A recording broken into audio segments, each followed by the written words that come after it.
Bom dia. A gente vai hoje encerrar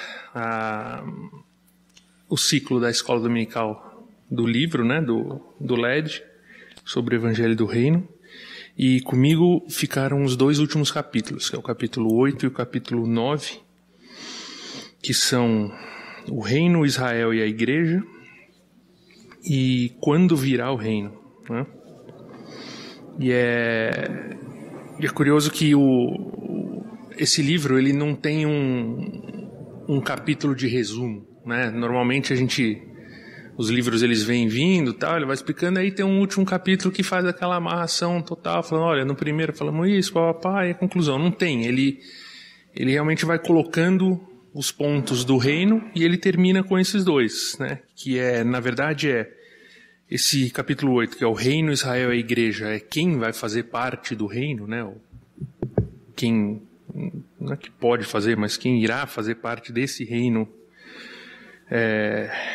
de Deus. E o último é quando esse reino virá, em termos de data mesmo, assim, né?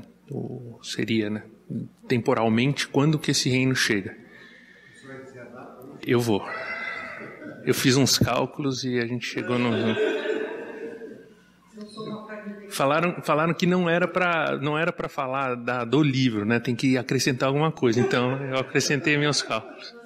Você vai revelar que são as duas testemunhas do Apocalipse. Na verdade, eu vou revelar que já foi. A gente está aqui no pós. Não, tô brincando. Então, assim, o que eu... Olhando o livro, né? Olhando esses dois últimos capítulos... Eu quis colocar duas informações preliminares, na verdade, que eu acho que permeiam um pouco o ponto, né? O que ele quis dizer com esses últimos capítulos. Que é uma premissa, na verdade, que eu acho que trabalha com os dois capítulos, que é que desde a queda do homem, né, narrada ali em Gênesis, existe uma função para a humanidade, que é fazer o papel de trabalhar a reconciliação do homem com Deus. Desde a queda existe essa preocupação que foi dada por Deus na queda do homem, que é a reconciliação entre Deus e o homem. E a humanidade, aí a gente vai entrar um pouco nos detalhes, mas ela busca, e o plano de Deus é que haja essa reconciliação, né, desde o começo. O versículo que eu separei para isso é o próprio versículo no capítulo de Gênesis 3, que fala sobre a queda do homem. E ele coloca ali em 14 e 15, né? Então o Senhor Deus disse à serpente: porquanto fizesse isto, maldita serás mais que toda a terra, mais que toda a fera, e mais que todos os animais do campo. Sobre o teu ventre andarás e pó comerás todos os dias da sua vida. E porei inimizade entre ti e a mulher, e entre a tua semente e a semente, e a sua semente. Esta te ferirá a cabeça e tu lhe ferirás o calcanhar. Esse versículo, que é imediatamente após a queda, ele já coloca em curso o plano de Deus de se reconciliar com o homem. A gente está falando que o pecado separou o homem de Deus, né? Acho que existem várias dimensões para essa separação, que a gente poderia analisar, mas eu vou acabar até passando rápido. Mas o fato é que existe a separação. Então, desde ali, a reconciliação entre Deus e o homem está na pauta do dia. E está na pauta de Deus e está na pauta do homem também. Ainda que direta ou indiretamente. E aí, se a gente for pegar versículos dessa reconciliação, são muitos os versículos que falam da reconciliação entre Deus e o homem. E a gente pode até listar vários. Eu vou acabar. Se alguém se interessar, eu tenho uma lista de versículos aqui que tratam do tema. Mas tendo isso em mente, tendo em mente que a gente precisa se reconciliar e a gente está nesse processo de reconciliação com Deus, é que entra a realidade dos capítulos 8 e do capítulo 9. Quem que foi, né, inicialmente escolhido para ser o porta-voz dessa reconciliação entre homem e Deus? Foi o povo de Israel. Começou tudo ali. O povo de Israel, tido como povo escolhido, né, falado na Bíblia muitas vezes como povo escolhido, ele teve a primazia de um relacionamento com Deus. Deus deu a ele, né, nas promessas que ele fez a Abraão, e posteriormente no cumprimento dessas promessas ao longo da Bíblia, ele concedeu ao povo de Israel e aos descendentes de Abraão a bênção de ser esse povo, o povo que ia operacionalizar aqui o reino de Deus. E, obviamente, essa reconciliação entre homem e Deus. E então o povo de Israel, ele era a chave ou a solução para essa reconciliação, ou seja, era por meio dele que Deus ia operar na terra. Então isso significa, então assim, esse é o contexto em que Jesus nasce. De fato, se você for pensar, obviamente assim, adiantando um pouco, né, com a vinda de Cristo, o povo de Israel rejeitou a Cristo como Messias. E aí houve esse rompimento que a gente está falando aqui sobre a vinda de Cristo e o reino de Deus. Mas, se você pensar friamente, o povo de Deus foi escolhido para ser o operador, né, dessa reconciliação aqui na terra.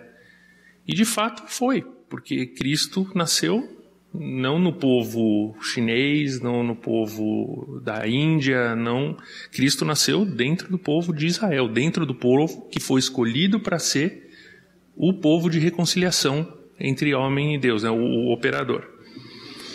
Então, Jesus tinha sangue judeu correndo nas suas veias, por parte de mãe.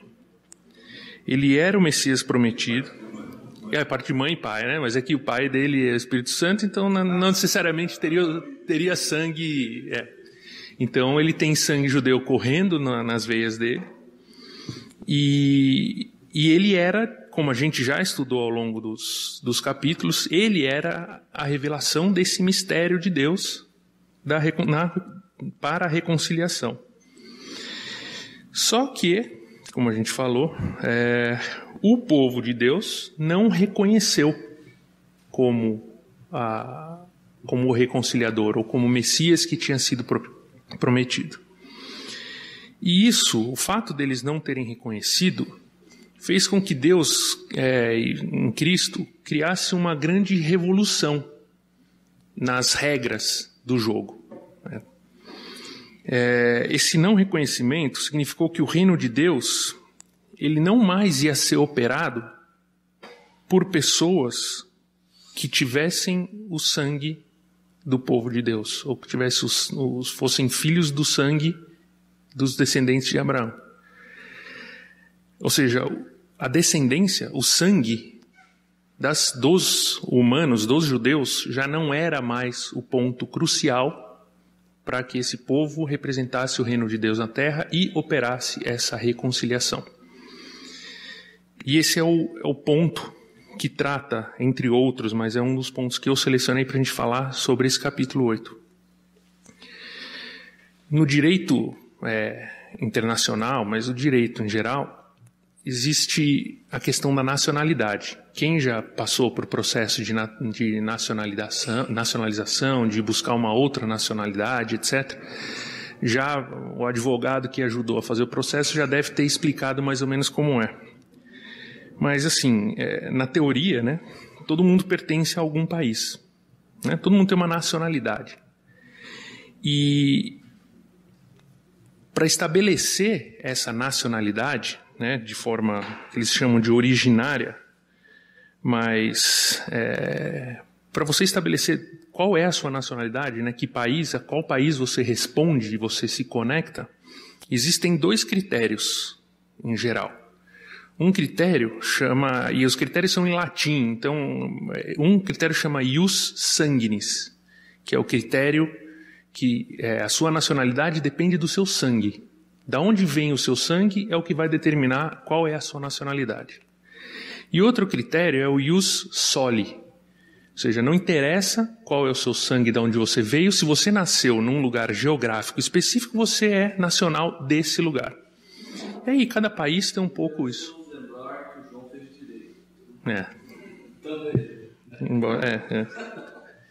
E quando eu li esse capítulo, isso me veio muito claro à mente, porque alguns países, né, aí cada país escolhe qual critério ele quer adotar. Né? Podem até existir outros critérios, mas esses são os principais. Cada país escolhe o critério que quer adotar. O país, por exemplo, que tem muita emigração, né, quando muitas pessoas estão saindo desse país, ele costuma usar o critério do ius sanguinis, né, o direito de sangue. Porque quando muitas pessoas estão saindo, eles querem manter a nacionalidade restrita àquele núcleo original. Países que recebem muita gente, ou países pouco populados, por exemplo, adotam o ius soli, né, ou o direito do solo. Então, nasceu aqui, é meu cidadão, pode vir, tem filho aqui, é meu, e assim por diante. Então, esses são os critérios adotados para você estabelecer a nacionalidade, e a nacionalidade, ela obviamente representa uma relação entre um Estado, né, uma nação, e um indivíduo, né, uma pessoa. E existem responsabilidades que derivam dessa nacionalidade, tanto do nacional quanto da nação. São responsabilidades mútuas, cada um tem um pouco, cada um tem a sua. Quando Cristo veio ao mundo e não foi reconhecido pelos seus, ou seja, pelo povo de Israel, houve uma ruptura com o direito de nacionalidade do reino. Para você ser filho de Deus, você tinha que ser filho de uma mãe ou de um pai judeu. A partir da vinda de Cristo e do não reconhecimento do povo dele, né, antes então funcionava o ius sanguinis, funcionava para o reino de Deus.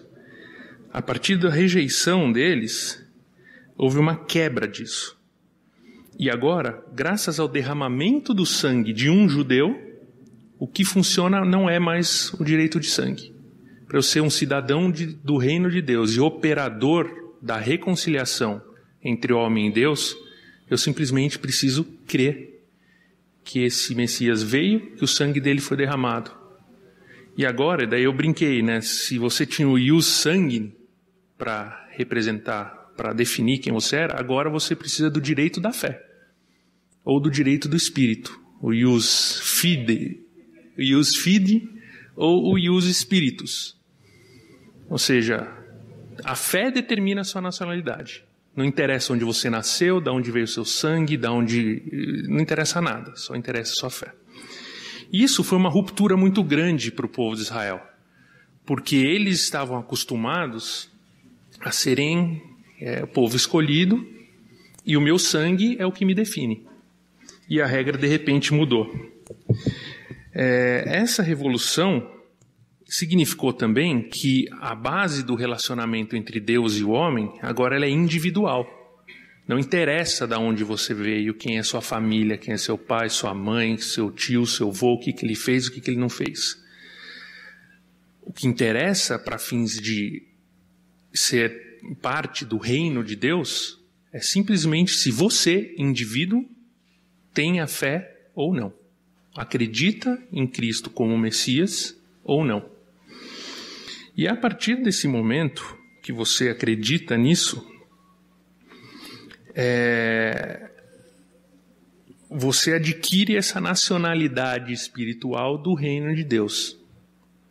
E isso exige isso tem algumas responsabilidades. A partir do momento que você ganha a salvação, a vida eterna, né? Todos os benefícios que a morte de Cristo representa, você também tem algumas responsabilidades que a gente já falou, acho que na aula da Esther a gente trabalhou um pouco sobre isso.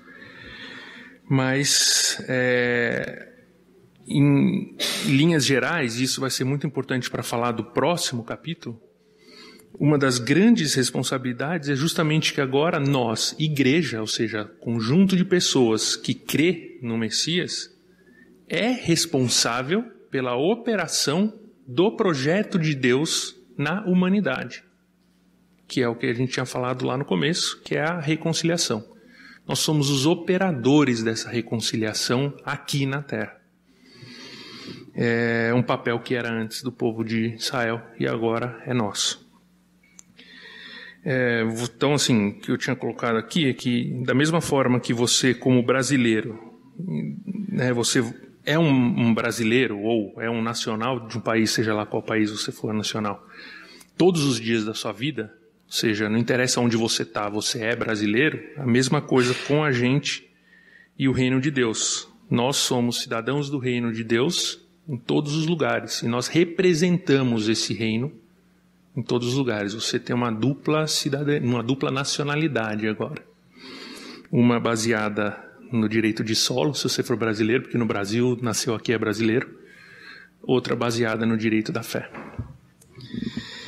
E aí, eu acho que esse acaba sendo o principal tema do capítulo 8. Porque depois disso, ele abre uma discussão sobre... Mas e os judeus, né? E o povo de Israel? Ele continua dentro do reino? Ele está fora? O que ele precisa fazer para entrar? E eu acho que é uma discussão que acaba sendo para a gente aqui, e por conta do tempo, e por conta eu acho que também para mim, então, eu acho que é uma questão que não... Eu brinquei assim, que não muda o preço do dólar isso aí. Né? Obviamente que a moeda do reino não é o dólar, é o sangue, então não muda o preço do sangue, o sacrifício está feito, isso não vai mudar, se eles vão entrar, se não vão entrar, quando, como, por quê, não é uma discussão que afeta muito a gente. Eu acho que a gente, ou pelo menos na minha opinião, que a gente deve perder muito tempo com isso, embora lá obviamente traga coisas interessantes. Então eu acabo passando... Esse passou a separar todos. Exato. E aí ele entra nessa discussão.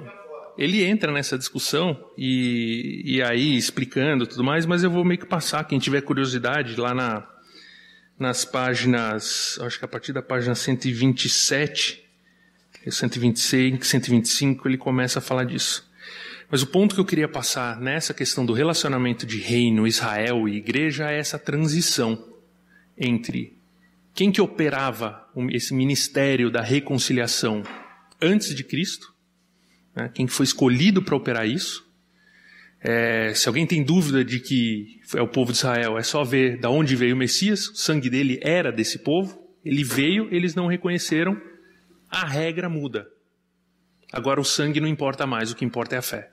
E aí, junto com essa mudança, vem a responsabilização de todos nós, no sentido de que agora nós temos essa obrigação de operar esse ministério da reconciliação aqui, obviamente debaixo da inspiração do Espírito Santo e debaixo da vontade de Deus. Oi. Eu queria chamar a atenção a essa palavra que você usou aí, eu acho incrível.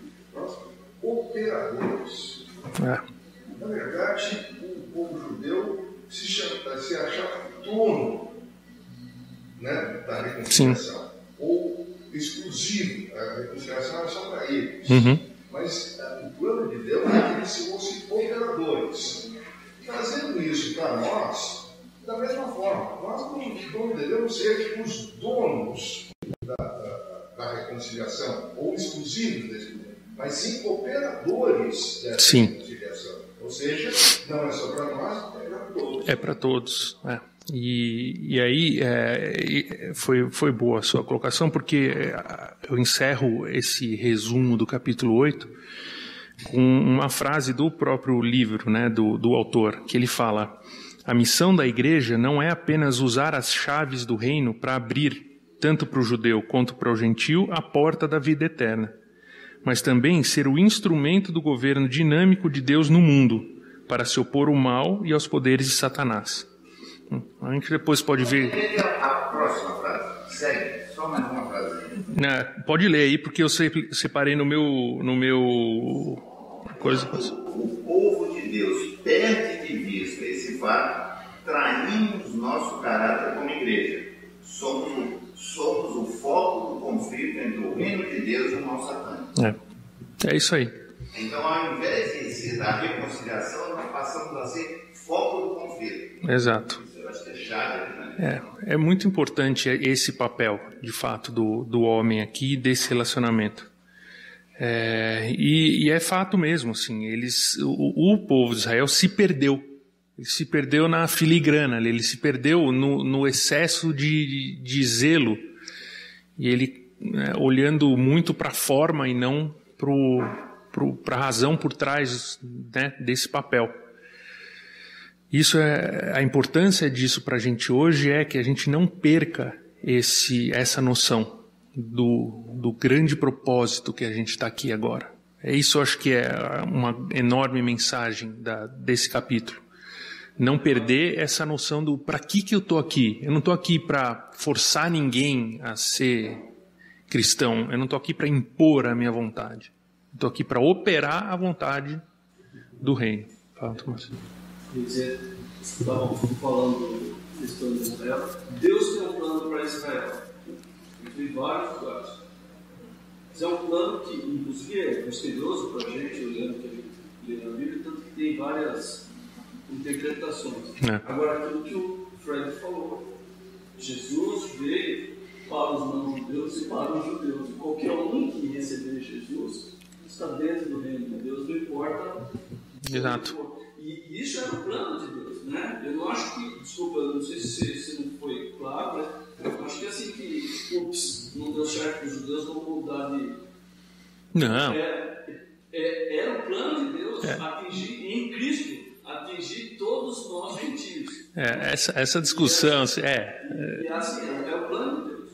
Agora, eu acho que o grande exemplo que você fala é que nós, como igreja, quando tentamos ser os donos da verdade, como disse também o Fernando e o Fred, e a gente não cumpre, né? A gente põe a igreja, a gente põe a fé, a gente põe tudo acima de Deus. A gente opera contra. A gente trabalha contra. Exatamente. A gente está fazendo o que Israel fez, rejeitando Jesus. Exato, e rejeitando a mensagem, né? Porque a rejeição embora cronologicamente, né, até Paulo fala primeiro para os judeus, depois para os gentios, é evidente que isso é parte do plano de Deus, nada acontece contra a vontade de Deus, contra o plano principal. Mas enfim, o importante é a gente trabalhar essa mudança. E aí, isso é um ponto muito importante porque entra e trabalha muito com a parte do quando virá o reino, né? Uma parte mais temporal da coisa. E aí eu confesso que quando eu vi o título do capítulo, eu falei, pronto, lá vem, né? Vai querer falar quando, vai dar uma data, vai falar não sei o que, sabe? Vai querer entrar numa discussão de quando, mas na verdade não tem nada a ver com isso, né? Ele não entra em discussões de, olha, pelos meus cálculos, olhando a profecia de Daniel, juntando com Apocalipse, o ano é 1213, então 2515. Ele não entra no tempo, né, especificamente, e para mim isso foi um alívio, porque eu ia ficar bem bravo se fosse cronológico, exato. E até é interessante, porque lendo o livro, né, vendo todos os detalhes do reino de Deus, a gente vê que quando houve a queda, né, é possível a gente ver isso, né, é possível não, a gente enxerga, existem versículos falando disso, o tempo cronológico, né, ele ficou com a gente, ou seja, a gente virou escravo do tempo. Deus não vê o tempo da mesma forma que nós vemos, né? Eu até estava discutindo esses dias questão de física, a gente precisa trazer o Volô para dar uma aula disso aí. Mas se você pensar no tempo como uma dimensão, da mesma forma que a gente tem uma dimensão que a gente vai para o lado, vai para o outro, né, espacial, eu imagino que para Deus o tempo seja uma dimensão espacial também, que ele consiga ir para lá e ele vai para um espaço de tempo, ele vem para cá, ele vai para outra data, entendeu? E a gente que está preso nesse trilho de que o tempo é fixo e vai para um lado só.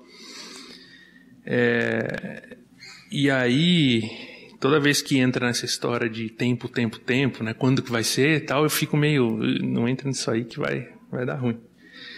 Mas, então, entrando no capítulo do quando virá o reino, a abordagem do autor é muito boa, né? Pelo menos na minha visão. Ela é didática. Às vezes, alguns capítulos aqui, ele é meio vai para lá, vai para cá, acaba me perdendo um pouco. E ela trabalha especificamente um versículo e destrincha esse versículo. Então, eu vou pedir para alguém ler, se alguém tiver aí, Mateus 24, 14.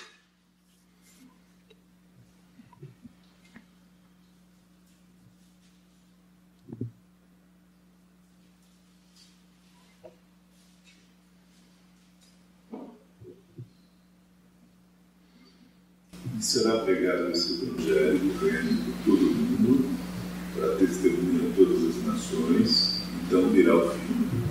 É esse.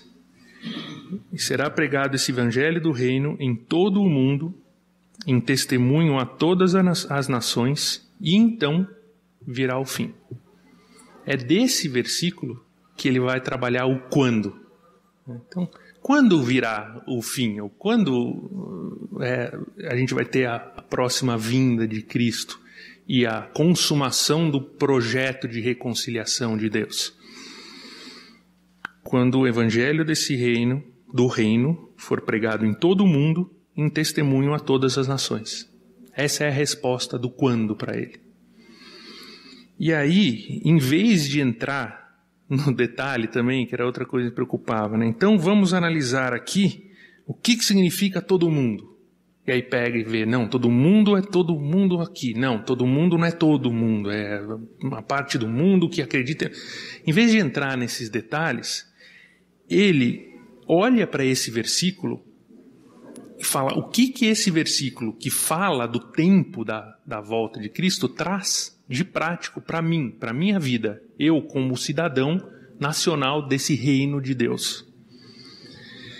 E ele divide, não o versículo, né, mas ele extrai desse versículo 3 verdades, ou 3 informações que para ele são, de fato, a essência desse versículo.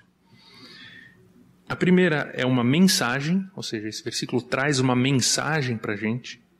E, na verdade, ele explica qual é a mensagem que a gente tem que trabalhar nesse ministério da reconciliação. Segundo, ele traz uma missão para nós. E terceiro, ele traz um motivo, ou uma motivação, digamos assim. E é nisso que ele se concentra. E, de novo, né, a gente está, como eu falei no começo, a gente está sempre olhando para isso na perspectiva da reconciliação entre o homem, pecador, e Deus, e como nós atuamos nesse ministério. Então, e aqui a grande vantagem é que a gente consegue, eu vou passar até qual é a mensagem, qual é a missão, qual é o motivo, mas vocês fiquem à vontade de colocar os inputs, porque ele é bem claro, é bem objetivo no que é cada uma delas, e a gente pode discutir. Mas a primeira coisa que ele fala é a mensagem que esse versículo nos mostra, é a mensagem que nós devemos levar ao mundo para ser operador da reconciliação, que é o Evangelho. Ponto. Ele fala, esse Evangelho será pregado. Então a mensagem que nós temos que levar ao mundo, para não ser objeto de conflito e sim de reconciliação, é a boa nova, ou seja, Cristo no seu ministério aqui na terra, ele conquistou a vitória sobre Satanás, sobre a morte e sobre o pecado. Essa é a boa nova. Não somos mais escravos da morte, não somos mais escravos do pecado, não somos mais escravos de Satanás. Ele foi vencido. Ele foi vencido agora, como a gente estudou lá, acho que foi o Mateus que deu a aula, agora, e vai ser concluído na segunda vinda. Mas a vitória já está dada. Nós já experimentamos essa vitória e a gente já está debaixo dessa vitória. Então, essa é a mensagem que nós, como operadores do reino de Deus aqui, temos que levar para as pessoas. E, obviamente, como que essa vitória foi alcançada? Por meio de Cristo, Filho de Deus, que morreu. Vocês conhecem. Vocês conhecem a história. Então, esses 3 fatores, né, Satanás, a morte e o pecado, eles nos mantinham separados de Deus desde o pecado original e eles foram derrotados no campo espiritual. Estamos livres do seu domínio. Essa é uma promessa e ela é baseada em fatos reais, como eu acabei de falar. Cristo viveu, morreu e ressuscitou para operar, né, para viabilizar a reconciliação com Deus. Então, esse versículo mostra, é isso que a gente tem que falar. É isso. Esse é o nosso papel, levar essa mensagem para todo mundo, né? Para cumprir o pregado em todo o mundo em testemunho a todas as nações. E é interessante que a mensagem de Cristo não é e vai lá e converta todas as pessoas e coloquem todas as nações debaixo da sua regra, da regra do reino e da regra de Cristo, etc. Não é esse o chamado. O chamado é vai e fala. Ponto. O resultado não entra nessa equação.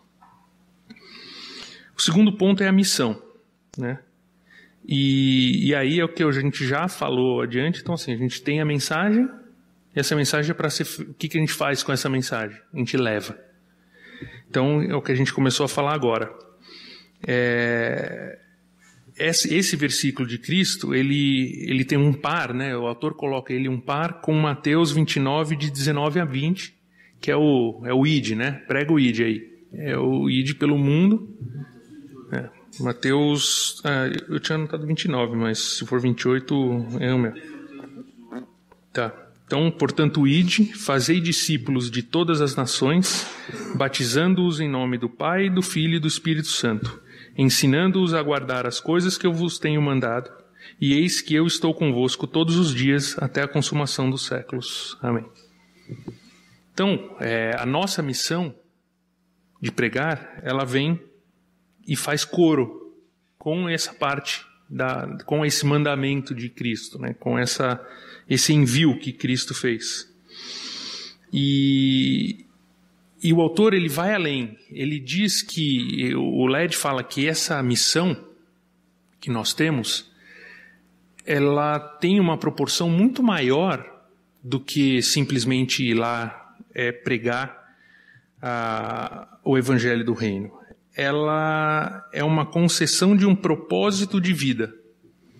Porque, de novo, ele coloca essa missão, realização, né, operação do propósito de reconciliação da igreja, né, dos homens com o mundo através da igreja. Então, se eu tenho que levar e operar o grande propósito da humanidade, isso é mais do que uma missão. Isso deve ser um propósito de vida. Isso deve ser uma coisa que me toma de tal forma, né, que eu, a partir do momento que eu tenho a consciência da responsabilidade que isso significa, isso deixa de ser uma função e passa a ser um propósito.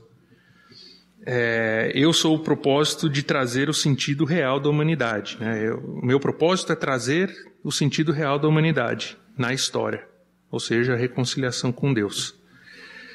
E é engraçado que depois, né, ele até trabalha um pouco a questão da igreja se colocar numa posição de inferioridade no mundo. Ele fala, olha, a igreja hoje, ela não está nos altos escalões, quer dizer, hoje talvez aqui esteja um pouco, né, mas não sei se é a igreja mesmo.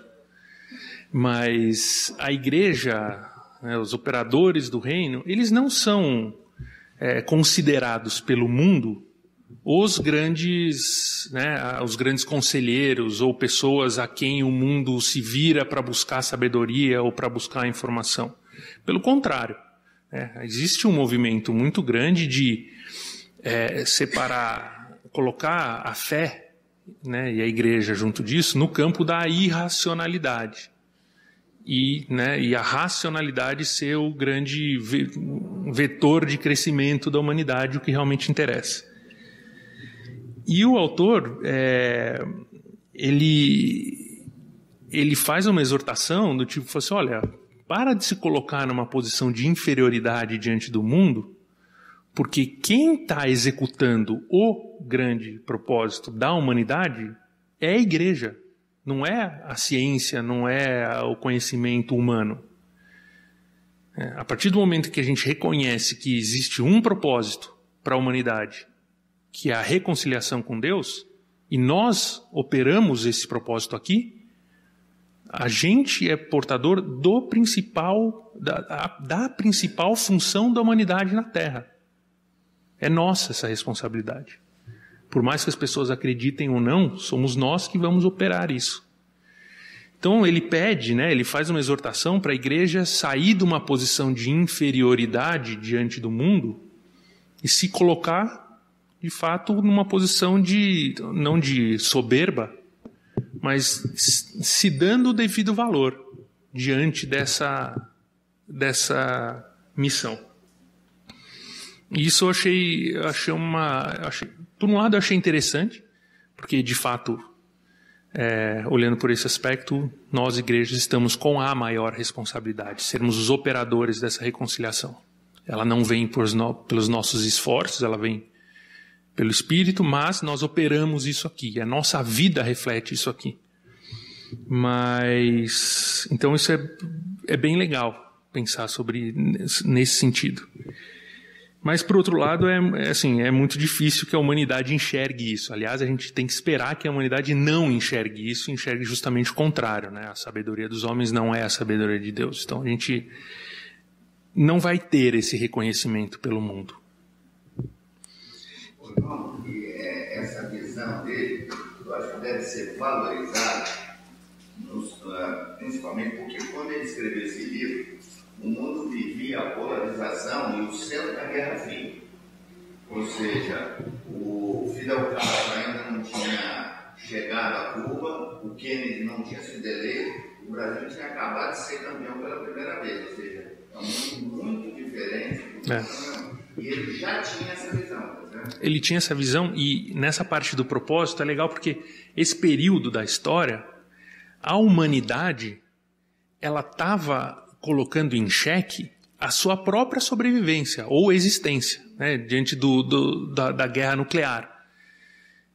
Eu tenho muita dificuldade em entender o que é isso, porque na minha realidade isso não foi um trauma.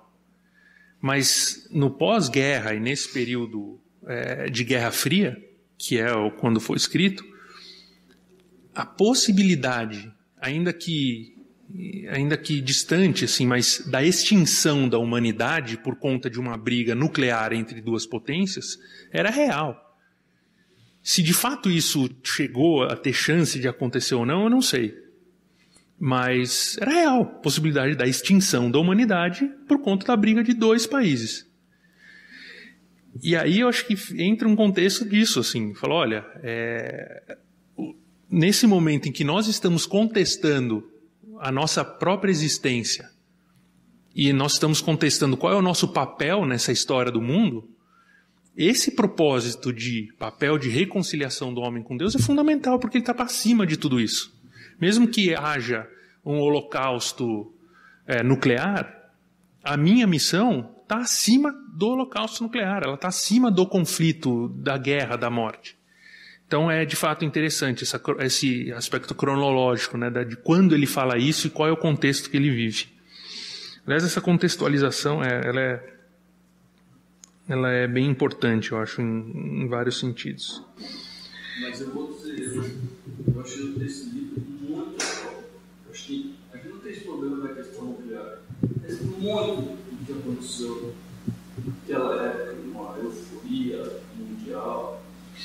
E eu entendo que provavelmente aí, pós-guerra, no texto pós-guerra, na verdade, isso, essa história de globalização, eu acho que a gente tem muito do que que aconteceu lá, que é muito dos nossos dias, esse livro é atualíssimo. Ele é atual. Ele tem esse aspecto específico sim. de futebol, mas fora isso. Ele poderia ter caído na tentação de uma pacificação ocidental e um anticomunismo. Ele não fez. Nunca. Mas assim, se você pensa que a Bíblia, todo mundo fala, a Bíblia ela é atual, não interessa quando você lê, em que realidade a Bíblia se mantém válida e atual. É porque ela fala de um propósito que está acima da humanidade, né? Ela fala justamente disso, ela fala de um ministério que está além do que acontece nesse plano. Então é óbvio que ela vai ser, né? Ela vai ser atual de fato, e o que deriva dela vai ser atual, não interessa quando você lê. Eu não tinha muito essa visão, obviamente eu repetia isso, não, a Bíblia é atual em todos os momentos, mas assim, eu acho que esse livro me deu uma perspectiva sobre essa atualidade da Bíblia que eu não tinha, e que é muito legal. E aí então entra a exortação, né, do autor, que ele fala, não nos deixemos abalar pelas dificuldades e pelo desprezo do mundo, estamos à margem do mundo hoje, mas a nossa missão vai afetar a todos eles, querendo ou não. Então, essa é a importância da nossa missão. O mundo reconhecendo ou não, no final das contas, todos vão ser afetados pela forma com que a gente desempenha o nosso trabalho, né, a nossa missão. E aí depois ele encerra o capítulo e o livro com a parte do então virá o fim, né, que é a parte do quando mesmo. Depois que essa missão for cumprida, aí virá o fim. Então ele fala, né, a grande pergunta que ele fala assim, você quer motivação maior, e aí entra na parte da motivação, né, para cumprir o papel que nos é atribuído do que a volta de Cristo?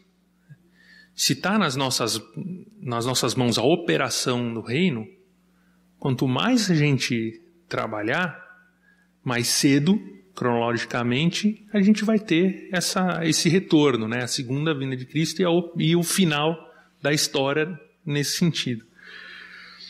Então, aí ele trabalha com isso. Ele fala, olha, a gente não é chamado a salvar o mundo, o que o Tomás falou também, o Fernando falou, mas a gente é chamado a pregar o evangelho do reino e ser embaixador do reino na terra. Não importa quando vai ser a volta de Cristo. Ela não interessa para a gente isso. O que interessa é, se ela não aconteceu, então a gente tem que continuar trabalhando. Essa é a pergunta, né? Essa é a resposta. Então assim, voltou? Não, então continua trabalhando. É isso que te interessa. E em meio à dificuldade, esse é o nosso papel, né? Levar uma mensagem que ela é ferozmente rejeitada pelo mundo. E aí a palavra de motivação do autor e da Bíblia, né, é não desista. Não desista de pregar a palavra, não desista de cumprir o seu papel como igreja no mundo. Porque esse papel ele é maior do que o mundo, ele é maior do que a humanidade. Quanto menos tempo a gente gasta pregando o evangelho, mais tarde vai ser a volta de Cristo, cronologicamente falando. Né? Ele coloca assim. Como é que isso aí também assim, você pode discutir e tal, mas de fato, né, quanto menos tempo a igreja gasta levando o evangelho para todo mundo e toda a nação, mais tarde vai acontecer a volta de Cristo e isso vai se cumprir. Então, a nossa motivação, em última instância, é o retorno rápido de Cristo. E aí, se encerra o livro. Né? Essa é a amarração final do livro. É como que nós nos colocamos como portadores da operação da reconciliação no mundo. E a minha perspectiva e a minha colocação sobre tudo isso de fato, acho que eu não tinha claro, e isso não se reflete muito na minha vida, esse ponto, esse papel de operação da reconciliação e de fazer isso com celeridade, ou dedicar tempo a isso, porque isso vai ter uma influência direta no quando, né, do retorno de Cristo. E aí isso me levou a pensar, né, quando a gente analisa um livro, a gente é tentado a fazer né, assim, como por exemplo a experiência minha de dar a aula. Eu sou muito tentado a olhar e querer fazer uma análise racional, esquadrinhar o capítulo, encontrar as mensagens mais corretas e passar essas mensagens, né? Para que vocês ouçam, entendam, e quem não leu o livro consiga entender um pouco, quem leu consiga dialogar. Mas, na verdade, essa é uma tentação muito, diante disso tudo, é uma tentação muito mundana, assim, eu acho, porque o grande ponto é a gente, de fato, entender e isso mudar a nossa vida, a ponto de mudar as nossas atitudes diante, né, do nosso dia a dia. E para mim isso é muito difícil, porque quando eu vejo isso, né, quando eu vejo a responsabilidade de ser um cidadão, um nacional do reino de Deus, um operador dessa reconciliação aqui, isso coloca a luz em muitas coisas, em muitas atitudes da minha vida em que eu acho que merecem uma reflexão. A história de não vos conformeis com esse mundo, ele ganha uma outra perspectiva. Porque não é simplesmente eu não me conformar porque eu não vou me conformar. É não me conformar porque meu objetivo é levar a reconciliação entre Deus e o homem através de Cristo. Então, a minha não conformação, ela tem esse aspecto de o que eu estou fazendo está aproximando pessoas de Cristo? Está aproximando a mensagem central do Evangelho das pessoas ou não? Né? Acaba sendo muda um pouco o foco da coisa. E aí, usando esses minutos finais da aula, eu coloco, né, eu abro essa última aula do livro para colocações, experiências, ou o que vocês acharam, que mensagens vocês levaram do livro e outras colocações mais. Se alguém quiser falar alguma coisa, pode falar. Uma coisa que no livro que você apresentou hoje, que me tocou muito, foi essa história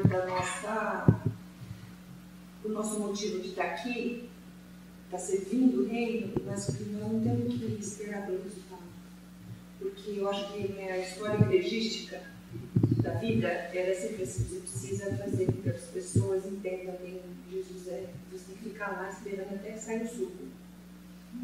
E acho que isso é um peso, é uma obrigação que ela não existe. E isso para mim foi pouquíssimo falado, foi muito importante ouvir. É muito legal isso mesmo, porque não existe mesmo a missão de vai lá e converte. É outra coisa. Eu acho importante você destacou como a missão de Cristo não é para esse mundo. Ele não é um reino. O reino de Deus não é esse mundo. É a dimensão espiritual do reino de Deus. Então, se você quiser achar o reino de Deus aqui, vai continuar procurando. Entendeu? Porque ele está, nós, como operadores do reino de Deus, nós temos uma missão no mundo espiritual. Né? Não é só aqui na Terra. Né? A nossa missão na Terra é levar a palavra. Porque quem opera é o Espírito através da dimensão espiritual. Então, assim, isso me toca muito, porque me coloca dentro do chamado. Quando você diz assim, né, vai ser um chamado dos escolhidos, ou você foi escolhido, João, para fazer essa missão. Né? Você pode desenvolver toda aqui, né, da Falsa, para mim, para o Fred, né, para a Balalva, certo? Nós fomos chamados e escolhidos para operar o reino de Deus de modo a trazer certo à terra.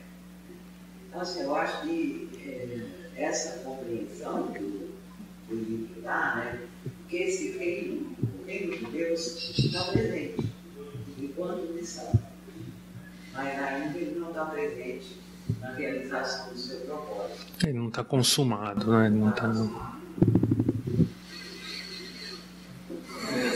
Esse aspecto do reino de Deus, minha impressão, né, eu falo da minha vida cristã e os lugares, as igrejas, os irmãos que eu convivi, acho que a gente, como igreja dessa época, né, esse tempo que a gente vive, eu acho que a gente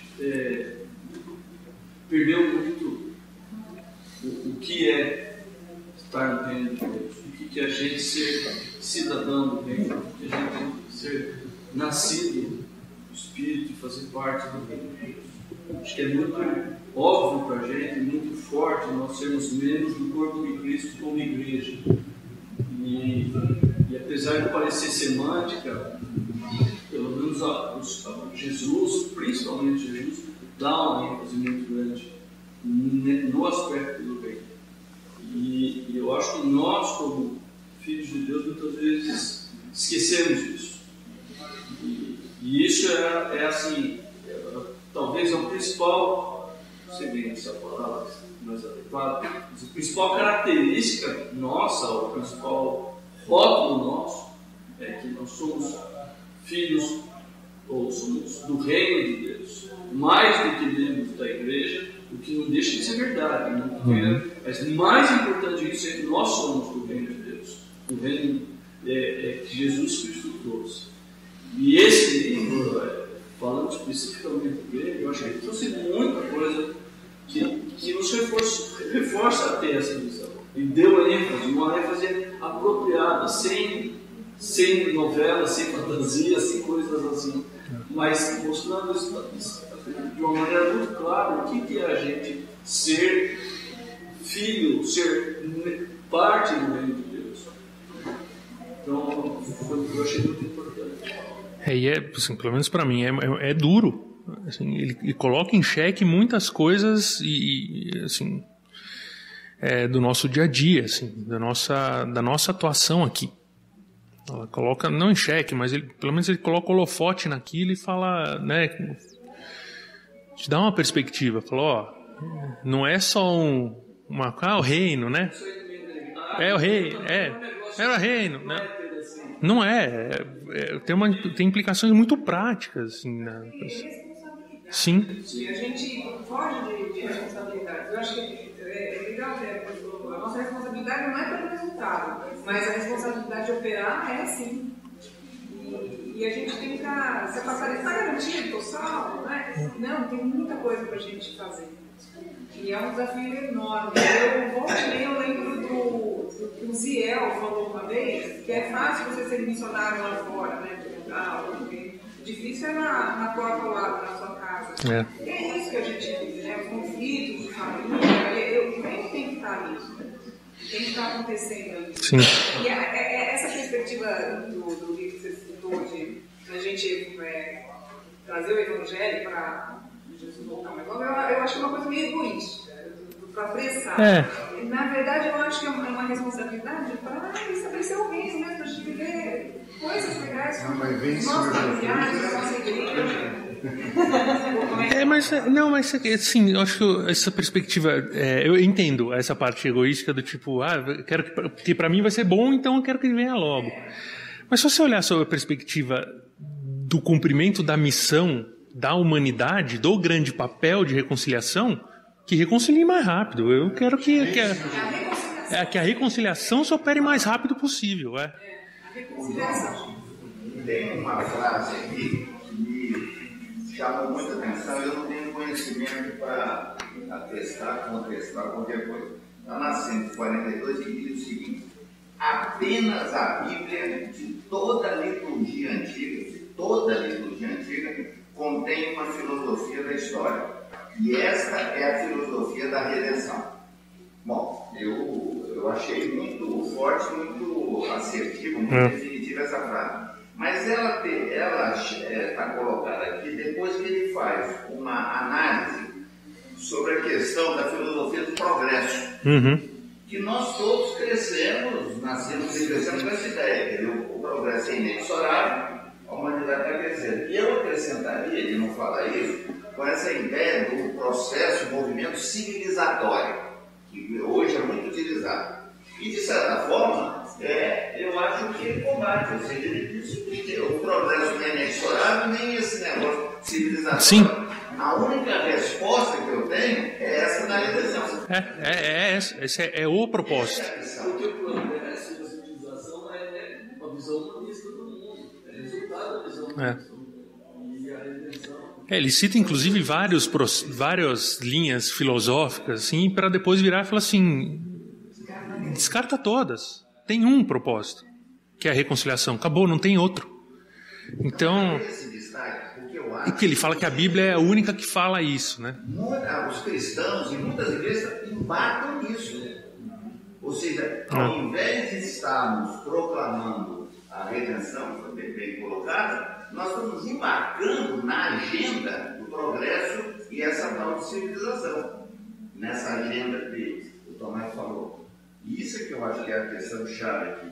Olha, a única coisa que eu gostei em mental e nesse curso é que eu venho à igreja porque aqui a gente vai ficar, vai ter livros, né? Vai ter um monte de bens materiais e você está dizendo aqui para a gente, está reforçando para a gente que nós temos missão, nós temos que sair daqui, fazendo tudo, que o nosso reino não está aqui, entendeu? Então, por exemplo, você gosta de coisa, eu vou dar testemunho. Vai ficar sem volta, eu sinto muito. E, bom, então a gente passou por todos os aspectos do reino, né? E aí se encerra aqui esse ciclo de aulas. Então isso aí, eu vou orar para a gente encerrar, e aí... Senhor, eu te agradeço porque a gente pode se reunir aqui com tranquilidade, segurança, Senhor, e buscar compreender mais, Senhor, do Teu plano para a humanidade, do Teu plano para as nossas vidas. Inspira-nos, Senhor Deus, com Teu Espírito para que a gente compreenda nosso papel e que a gente tenha coragem de executá-lo, Senhor.